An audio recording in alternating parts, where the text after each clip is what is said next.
Premium বা অর্থ জমা করে আমানত বীমা তহবিলে। যদি কোনো ব্যাংক দেউলিয়া হয়ে যায় এবং আমানতকারীদের টাকা ফেরত দিতে অক্ষম হয়, তাহলে এই তহবিল থেকে অর্থ ফেরত দেওয়া হয় আমানতকারীদের। বাংলাদেশ ব্যাংক বলছে, আমানত বীমায় বর্তমানে জমা আছে 18,000 কোটি টাকা, যা দিয়ে ছোট আকারের 25টি ব্যাংকের আমানতকারীদের 1 লাখ টাকা করে ফেরত দেওয়া সম্ভব। আর 2 লাখ টাকা করে হলে এটি অর্ধেকে নেমে আসবে। বর্তমানে 18,000 কোটি টাকা আমাদের এখানে আছে। ডিপোজিট ইন্স্যুরেন্স ট্রাস্ট ফান্ড কি পরিমাণ ব্যাংকগুলো যদি লিকুইডেশনে যায় বা মার্কেট বা এই ধরনের ক্লেমটা হয়, তখন আমরা কত কম্পেনসেট করতে পারি। সেই হিসাবে যেটা ছিল হচ্ছে, আমরা ছোট ব্যাংক যদি বিবেচনায় নিই, তাহলে 25টা ব্যাংক আমরা সেবা করতে পারি।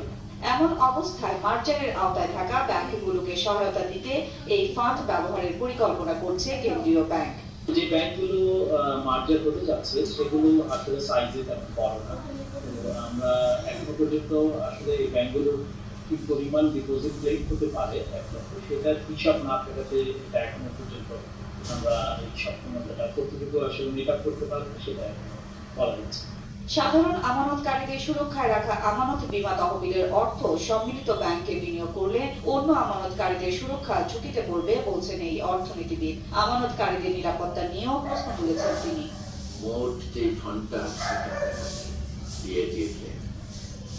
সেটার অর্ধেকের বেশি 5টা ব্যাংকের ডিপোজিটারদের ডিপোজিট ব্যবহারটা হয়ে যাচ্ছে, সেখানে আর বাকি খুব বেশি টাকা থাকে না।